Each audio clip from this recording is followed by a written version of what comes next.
है guys, welcome back, welcome to flow math. Guys हमने क्या कर रहे थे, हम सीएसए नेट की सॉल्यूशन सीरीज कर रहे थे, जहाँ पे हमने जून 2011 के और दिसंबर 2011 पेपर के लीनियर अलजेब्रा के पार्ट बी और पार्ट सी के सारे कंप्लीट सॉल्यूशन देखे थे। कि वहाँ पे हमने ये भी देखा था कि हर एक ऑप्शन सही है तो क्यों सही है, और गलत है तो क्यों गलत है, और साथ में कुछ यूजफुल रिजल्ट्स देखे थे जो कि हमारा टाइम सेव कर रहे थे इन क्वेश्चन को करने में। क्योंकि सीएसए नेट जैसे एग्जाम में जहाँ पे हमारे पास 3 मिनट है एक क्वेश्चन को करने के लिए, वहाँ पे टाइम का मैनेजमेंट करना बहुत जरूरी होता है। तो हमें यूजफुल रिजल्ट पता होने चाहिए कि इस क्वेश्चन के अंदर हम किस तरह का यूजफुल रिजल्ट काम में लेके हम क्वेश्चन को बड़ा इजीली बड़ा जल्दी कर सकते हैं। तो वो मैं आपको हर क्वेश्चन बता रहा था। तो अब जून 2011 का और दिसंबर 2011 का पेपर देखने के बाद में अब हम करेंगे जून 2012 का लीनियर अलजेब्रा के पार्ट बी के, जहाँ पर हर एक क्वेश्चन का 3 मार्क्स का साथ में कुछ नेगेटिव मार्किंग होती है, वो हम करेंगे। सो गाइस अब शुरू करते हैं। अगर अभी तक आपने हमारे चैनल को सब्सक्राइब नहीं किया है तो सब्सक्राइब बटन पर क्लिक कर दें, और अगर आपको वीडियो पसंद आए तो उससे लाइक शेयर कमेंट जरूर करें। ठीक है गाइस, थैंक यू।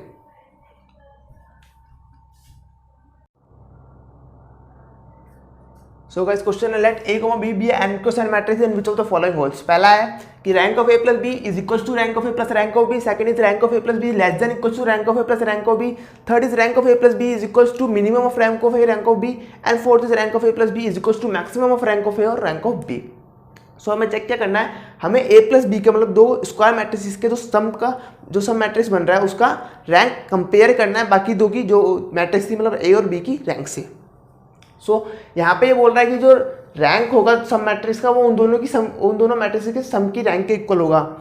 ये बोल रहा है कि rank of a plus B जो होगा वो लेस देन इक्वल टू होगा rank of a plus rank of b से, मतलब वो छोटा भी हो सकता है और इक्वल भी हो सकता है। ये बोल रहा है कि rank of a plus B जो है वो मिनिमम है, मतलब वो जो भी इन दोनों जिसकी भी रैंक छोटी होगी उसके बराबर हो जाएगा, और यहाँ पे जिसकी भी मैक्सिमम रैंक होगी उसके इक्वल हो जाएगा। सो कैसे करेंगे इस क्वेश्चन को। सो अगर आपको ये रिजल्ट दिख रहा है कि rank of a plus B less than equal to rank of a plus rank of b, ये स्टैंडर्ड रिजल्ट है। अगर ये आपको याद होता है एग्जाम के अंदर, आपको पता है, सो आप सीधा सा बी ऑप्शन ट्रू हो गया। बट अगर आपको पता नहीं है तो क्या किया जाए। नहीं पता है तो कोई दिक्कत नहीं, तब भी क्वेश्चन करेंगे ही। कैसे करेंगे। सो गाइस वहाँ पे हम क्या करते हैं, वहाँ पे हम एग्जाम्पल लेते हैं जो इस चीज़ को फॉलो करे, किसी ऑप्शन को डिस्कार्ड कर दे, किसी ऑप्शन को फॉलो करे, किसी ऑप्शन को होल्ड करे। सो कैसे एग्जाम्पल बनाया जाए। नाउ n क्रॉस n की मैट्रिक्स है, तो n क्रॉस n का हम छोटा छोटा मैट्रिक्स ले लें, जैसे 2 क्रॉस 2 का कोई मैट्रिक्स ले लेंगे। ठीक है, एग्जाम्पल बनाना इजी होगा। अगर हम 2 क्रॉस 2 की मैट्रिक्स ले लेंगे तो 4 ही एंट्रीज होंगी उसके अंदर। नाउ अब देखिए यहाँ पे rank of a plus B जो बता रहा है वो sum of rank of a plus rank of b बता रहा है। तो अल्टीमेटली जो रैंक बनने वाला है सब मैट्रिक्स का वो इस ऑप्शन के अकॉर्डिंग इन दोनों की रैंक से ज़्यादा ही होने वाला है, क्योंकि वो सम के बराबर है। और इस ऑप्शन में देखें तो rank of a plus B जो है मिनिमम है इन दोनों के, मतलब rank of a plus B जो होगा वो या तो रैंक ऑफ a के इक्वल होगा या फिर रैंक ऑफ b के इक्वल होगा, मतलब किसी एक मैट्रिक्स की रैंक के तो इक्वल हो गई क्योंकि इन दोनों की मिनिमम के इक्वल है। तो और यहाँ भी किसी एक मैट्रिक्स की रैंक के तो इक्वल हो गई। तो अगर मैं एक ऐसा एग्जाम्पल ढूंढ दूँ जिसके अंदर rank of a plus B जो आ रहा है वो कम आ रहा हो, क्योंकि यहाँ पे जो हो रहा है यहाँ पे ज़्यादा आ रहा है, यहाँ पे इन दोनों में से किसी एक के इक्वल आ रहा है। तो अगर मैं ये एक ऐसा एग्जाम्पल है जिसके अंदर rank of a plus B जो है, यही एक ऐसा ऑप्शन है मतलब जिसके अंदर rank of a plus B जो है वो कम भी हो सकता है rank of a plus rank of b से। तो यहाँ पे क्या कर सकते हैं हम, तो यहाँ पे मान लो एक ऐसा एग्जाम्पल ढूंढ ले। सपोज मैंने एक मैट्रिक्स ले ली 1 0 0 0, ये मेरी है a मैट्रिक्स, इसका रैंक कितना है, इसका रैंक है 1। नाउ मैं b मैट्रिक्स लेता हूँ 0 -1 0 0 0, इसका रैंक भी 1 क्योंकि a की नॉन जीरो एंट्री है, इसका रैंक भी 1। Now what will be a plus B. a plus B is 0 0 0 0, मतलब जीरो मैट्रिक्स। जीरो मैट्रिक्स का रैंक कितना, जीरो मैट्रिक्स का जो रैंक होगा वो जीरो होता है। सो यहाँ पे rank of a plus B जो आ गया वो कम आ गया रैंक ऑफ a और रैंक ऑफ b से। और इनके सम से तो ऑब्वियसली कम ही होगा, अगर इन दोनों की रैंक से कम है तो ये वाला ऑप्शन यहीं से डिस्कार्ड हो जाता है। Rank of a plus B minimum होना चाहिए था, इन दोनों के किसी के मिनिमम के इक्वल ही होगी। यहाँ पे ये दोनों इक्वल है तो सी ऑप्शन लो से डिस्कार्ड, डी ऑप्शन लो से डिस्कार्ड, बचा कौन सा, B option, hence it is correct. So कितना ईजी हो जाएगा। अगर आपको रिजल्ट याद है तो 1-2 सेकंड का भी क्वेश्चन नहीं है, बट रिजल्ट याद नहीं है तो भी ज़्यादा कोई बड़ा क्वेश्चन नहीं था, 15 से 20 सेकंड में आराम से ये क्वेश्चन हो जाएगा। सो गाइस अब देखते हैं नेक्स्ट क्वेश्चन।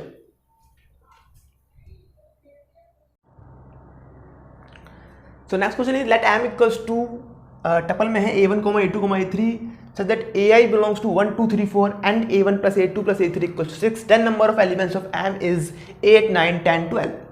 सो गाइस यहाँ पे आपको दिख रहा होगा मैंने रिजल्ट सेक्शन में क्या लिख रखा है, रिजल्ट सेक्शन में मैंने लिख रखा है जुगाड़, क्योंकि इस क्वेश्चन को करने का जो तरीका है उसको मैं बोलता हूँ जुगाड़।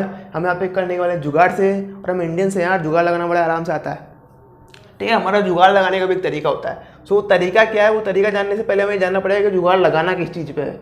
सो ये क्वेश्चन क्या कह रहा है कि हमें 3 टपल के ऐसे वेक्टर्स ढूंढने हैं, 3 टपल के ऐसे वेक्टर्स ढूंढने हैं जिनकी एंट्रीज तो यहाँ से आती हो और जिनका जो सम हो वो 6 हो। तो ऐसे कितने 3 टपल के वेक्टर्स हो पाएंगे, वही हमारे number of elements of M हो जाएंगे, वही हमारा आंसर होगा। सो जुगाड़ इस चीज़ पे लगाना है कि हम ऐसे कितने 3 टपल के वेक्टर्स ढूंढ सकते हैं। सो कैसे ढूंढे, सो पहले तो ये देखें कि पॉसिबिलिटीज़ क्या है, पॉसिबिलिटीज़ क्या है टू मेक सम ऑफ 6, ठीक है। पहली पॉसिबिलिटी क्या है कि आप 1 2 3, 1 + 2 + 3 6 होता है, ठीक है। सेकेंड पॉसिबिलिटी क्या है 1 1 4, थर्ड पॉसिबिलिटी क्या है 2 2 2, ठीक है। और कोई पॉसिबिलिटी नहीं दिख रही होगी, आप चेक कर लेना है। 3 पॉसिबिलिटीज़ हैं 1 2 3 1 1 4 2 2 2। नाउ अगर ये 3 पॉसिबिलिटीज़ हैं, तो जब भी यहाँ पे हमारा अब 3 तो आंसर नहीं है, 3 तो कोई ऑप्शन भी नहीं है, तो मतलब 3 से ज़्यादा होना है, तो क्या है, तो होता क्या है जब भी हमारे डिस्टिंक्ट होते हैं, हमारे AI जब भी डिस्टिंक्ट होंगे, तो जब जैसे अगर A1 ने A2 की पोजीशन चेंज कर लिया, A2 ने A1 की A1 की जगह अगर A1 A2 की जगह चले गया, या A3 ने अपनी A3 ने अपनी पोजीशन इंटरचेंज कर ली, तो हमारा जो टपल है, जो वेक्टर बनने वाला है वो बदल जाएगा, ठीक है। तो जब भी मतलब AI डिस्टिंक्ट है तो वो ज़्यादा नंबर ऑफ केसेस देगा हमें, ठीक है। यहाँ भी हमें ज़्यादा नंबर ऑफ केसेस मिलेंगे, यहाँ पे एक ही केस मिलेगा, ठीक है। तो इनसे हमें और केसेस मिलने वाले हैं। इनसे कौन कौन से केसेस मिलने वाले हैं, तो क्या करते हैं हम एक बॉक्स बना लेते हैं। ये रिप्रेजेंट कर रहा है पहली एंट्री को, ये रिप्रेजेंट कर रहा है सेकंड एंट्री को, ये रिप्रेजेंट कर रहा है थर्ड एंट्री को। सो पहली एंट्री में मैं 1 2 या 3 3 ऑप्शन से डालने के लिए मेरे पास। सेकंड में अगर मैंने एक बार 1 को फिक्स कर दिया तो मैं यहाँ पे अब 2 या 3 में से कुछ डाल सकता हूँ। अगर मैंने 2 फिक्स कर दिया 3 1 में से डाल सकता हूँ, अगर 1 फिक्स कर दिया तो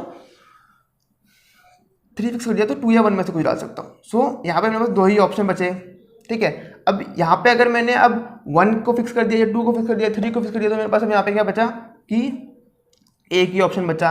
सो 3 2 1 कितने वेज हो गए, 3 फैक्टोरियल वेज मीन्स 6 वेज। सो यहाँ से टोटल कितने नंबर ऑफ केसेस बनाएंगे, 6 बन जाएंगे। जैसे कि अगर आप देख सकते हैं कि मैं 1 2 3 बना लूँ, मैं 1 3 2 बना लूँ। अगर मैं 1 को फिक्स करता हूँ तो 2 3 को वेरी करता जा रहा हूँ, 3 2 को वेरी करता जा रहा हूँ। नाउ 2 को फिक्स करता हूँ तो 1 3 3 1 एंड 3 1 2 3 2 1। सो ऐसे करके बन गए। कितने नंबर ऑफ केसेस हैं, 6 केसेस हैं, देख लीजिए आप। सो नाउ 1 1 4, अगर आप 1 1 4 करते हो तो देखो आपने 1 को फिक्स कर दिया, अब आपके पास बाकी 2 में आप 1 4 रख सकते हो, 4 1 बना सकते हो, ठीक है। अगर आपने 4 फिक्स कर दिया तो 1 1, अब आप इसमें वेरी करोगे तो सेम है। ये ये वाले जो दोनों AI है वो सेम है, तो इसका कुछ फर्क ही नहीं पड़ेगा, ये दोनों टपर बनेगा वो सेम बनेगा। सो यहाँ पे हमारे कितने नंबर ऑफ केसेस मिल गए, 3 मिल गए, यहाँ पे 6 मिल गए थे। नाउ यहाँ से एक ही मिल रहा है, तो 6 + 3 + 9 9 + 1 = 10। सो हो गया जुगाड़ से आराम से।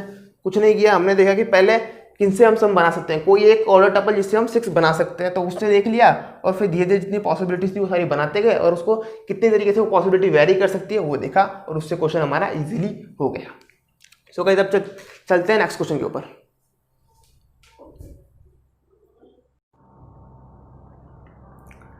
So guys next question is the dimension of vector space of all symmetric matrices with trace 0 and A11 = 0, ठीक है। पहली एंट्री 0 है और ट्रेस 0 दिया हुआ है। Then it is first option is n² + n - 4/2, second option is n² - n + 4/2, third option is n² - n² + n - 3/2 and fourth option is n² - n + 3/2।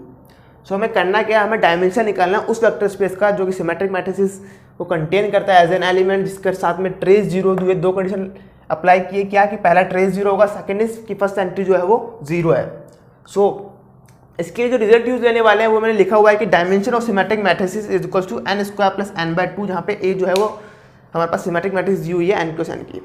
मतलब ये वाला जो रिजल्ट है अब ये आया कहाँ से कि आप ये सोच रहे हो कि dimension of symmetric matrix directly मैंने कैसे लिख दिया, तो मैंने आपको पहले भी वीडियो में समझाया हुआ है, इसका प्रूफ भी दिया हुआ है बाकायदा कि ये कैसे आया है। सो यहाँ पे एक आई का बटन आ रहा होगा, उस वीडियो का लिंक आ रहा होगा, मतलब यहाँ पे आप जाके चेक कर सकते हैं, यहाँ पे आके समझ सकते हैं कि कैसे डायमेंशन ऑफ सिमेट्रिक मैट्रिक्स का a n² + n/2 आया। यहाँ पे डिस्क्रिप्शन में मैंने लिंक दिया है, वहाँ भी जाके चेक कर सकते हैं। सो गाइस अब इसको करेंगे कैसे, सो बड़ा ही आसान सा है। क्या हमें पता है कि जो डायमेंशन है वो n² + n/2 तो सिमेट्रिक मैट्रिक्स का दिया हुआ है। अब साथ में दो कंडीशन और अप्लाई करिए, क्या कि ट्रेस जीरो है और पहली एंट्री जो है वो जीरो है। सो ट्रेस जीरो है, ट्रेस जीरो होने का मतलब क्या होता है, ट्रेस क्या होता है, sum of all diagonal entries of A, मतलब A11 A22 इन सभी का जो सम है वो हमारे पास ट्रेस होता है। सो वो जीरो दिया हुआ है, मतलब यहाँ से क्या हो गया, यहाँ से कोई एक वेक्टर जो है, कोई भी एक वेक्टर सपोज AI जो है वो बाकी के वेक्टर्स पे डिपेंड कर रहा है। ठीक है, एक वेक्टर बाकी के n-1, ये n थे टोटल 1 से लेकर n तक, तो बाकी एक वेक्टर बाकी के n-1 वेक्टर के ऊपर डिपेंड कर रहा है। तो यहाँ से केवल n-1 ही लीनियरली इंडिपेंडेंट बचे, एक बन गया डिपेंडेंट। ठीक है, डायमेंशन के लिए हम क्या बात करते हैं, जितने नंबर ऑफ एल आई हो और पूरा का पूरा स्पैन कर दे, तो नंबर ऑफ एल आई यहाँ पे एक डिपेंडेंट आ गया तो उसको हमें हटाना पड़ेगा।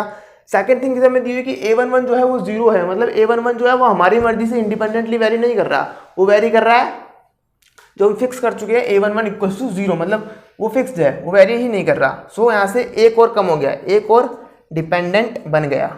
सो टोटल कितना डिपेंडेंट बन गया, दो डिपेंडेंट बन गए हमारे पास वेक्टर, दो डिपेंडेंट बन गया, मतलब जो हमारा डायमेंशन था उसमें से दो एल आई वेक्टर कम हो गए हैं क्योंकि अब वो डिपेंडेंट हो गए हैं। सो कितना बन जाएगा ये n² प्लस n-4/2। कौन सा ऑप्शन सही हो रहा है, ऑप्शन सही हो रहा है ए वाला।